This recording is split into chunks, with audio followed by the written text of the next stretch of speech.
Hallelujah. പിതാവിന്റെയും പുത്രന്റെയും പരിശുദ്ധാത്മാവിന്റെ നാമത്തിൽ ഈ മക്കളെ നിയോഗങ്ങളൊക്കെ ഇവരെന്താഗ്രഹിച്ച് പ്രാർത്ഥിക്കുന്നു അവിടെയെല്ലാം യേശുവിന്റെ തിരക്ത പെരുമഴ പെയ്യട്ടെ, യേശുവിന്റെ തിരക്ത പെരുമഴ പെയ്യട്ടെ, യേശുവിന്റെ തിരക്ത പെരുമഴ പെയ്യട്ടെ. യേശുവിന്റെ തിരക്തത്താല് ഇവരെ കുളിപ്പിച്ചെടുത്ത് വിശുദ്ധീകരിക്കണമേ കർത്താവേ. ഇത് കേൾക്കുന്ന സകല മക്കളും പാവിയായി എനിക്ക് വേണ്ടി, എൻ്റെ കുടുംബത്തിന് വേണ്ടി, എന്നിലൂടെ നയിക്കുന്ന കൺവെൻഷനുകൾക്ക് ധ്യാനങ്ങൾക്ക് വേണ്ടി വരാൻ പോകുന്ന 13-ാം താമസമുള്ള ധ്യാനത്തിന് വേണ്ടിയും സമർപ്പിച്ച് അവർ പ്രാർത്ഥിക്കട്ടെ.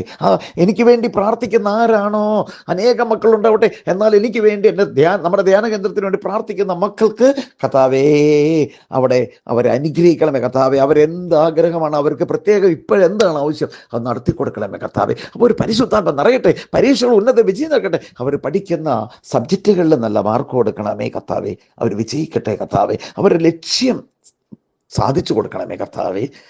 നന്മ നിറഞ്ഞ മറിയമേ സ്വസ്തി, കർത്താവ് അങ്ങയുടെ കൂടെ സ്ത്രീകളിൽ അങ്ങ് അനുഗ്രഹിക്കപ്പെടവളാകുന്നു, അങ്ങയുടെ ഉദരത്തിൻ ഫലമായി ഈശോ അനുഗ്രഹിക്കപ്പെടവനാകുന്നു. പരിശുദ്ധ മറിയമേ തമ്പുരാന്റെ അമ്മേ, പാപികളായ ഞങ്ങൾക്ക് വേണ്ടി എപ്പോഴും മരണസമയത്ത് തമ്പുരാന്റെ ബേഴ്സൊൽമേ ആമേ. പിതാവിനും പുത്രനും പരിശുദ്ധാത്മാവിനും സ്തുതി. ദൈവം നിങ്ങളെ സമൃദ്ധിയായി അനുഗ്രഹിക്കട്ടെ. ആമേൻ.